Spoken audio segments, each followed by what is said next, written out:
પાંડેસરામાં નકલી પોલીસના નામે 3 ભેજાબાજોનું કારસ્તાન સામે આવ્યું છે। સુરતમાં નકલી પોલીસની સામાન્ય લોકો સાથે પજવણી યથાવત જોવા મળી રહી છે। સુરતમાં 3 ભેજાબાજોએ કહ્યું કે તમે ડિગ્રી વગર ઇલીગલ પ્રેક્ટિસ કરો છો એવું કહી ડોક્ટર પાસેથી રૂપિયા 4,25,000 પડાવી લેવામાં આવ્યા હતા।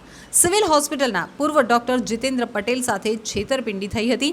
ત્રણેય ગઠિયાઓએ ડોક્ટરને 2 તમાચા મારી મોબાઈલમાંથી બેંક બેલેન્સ ચેક કર્યું હતું। 2 બેંકના સેલ્ફના ચેક લખાવી લઈ પૈસા ઉપાડી લીધા હતા। જોકે સમગ્ર ઘટનામાં ડોક્ટર જેમની ક્લિનિક ભાડે આપવાના હતા તેની સંડોવણી બહાર આવી હતી।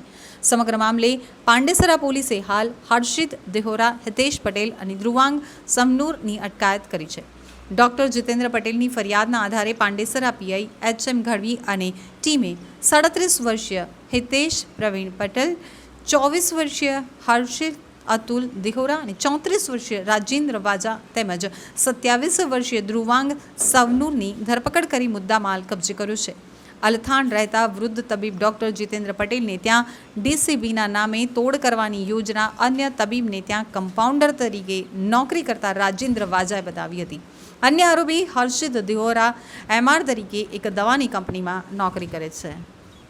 21 ઓગસ્ટ 2024ના સવારના 9:30 થી 10ના અરસામાં પાંડેસરા પોલીસ સ્ટેશન વિસ્તારના જલારામનગર સોસાયટીના પ્લોટ નંબર 550માં ડૉક્ટર જીતેન્દ્ર પટેલનું ક્લિનિક આવેલું છે। ત્યાં 3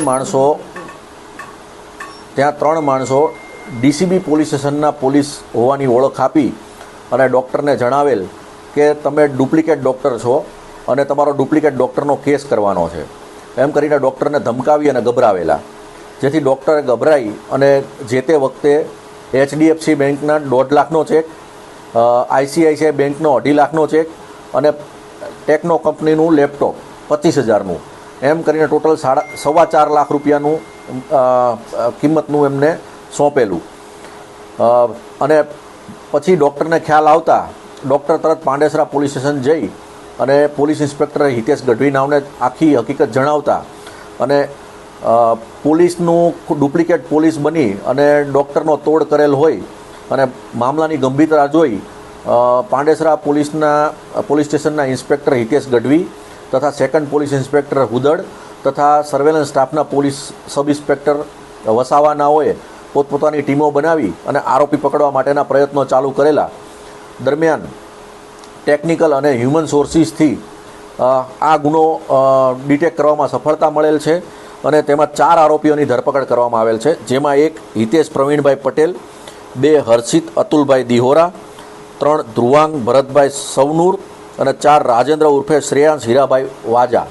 આ 4 આરોપીઓની ધરપકડ કરવામાં આવેલ છે, જેમાં જે રાજેન્દ્ર ઉર્ફે શ્રેયાંશ છે એ અલગ અલગ જગ્યા પર પહેલાં કમ્પાઉન્ડર તરીકે કામ કરતો હતો, જ્યારે હર્ષિત દિહોરા છે એ એમઆર તરીકે કામ કરે છે અને હિતેશ અને ધ્રુવાંગ એ બંને ફોનપેમાં સર્વિસ કરે છે।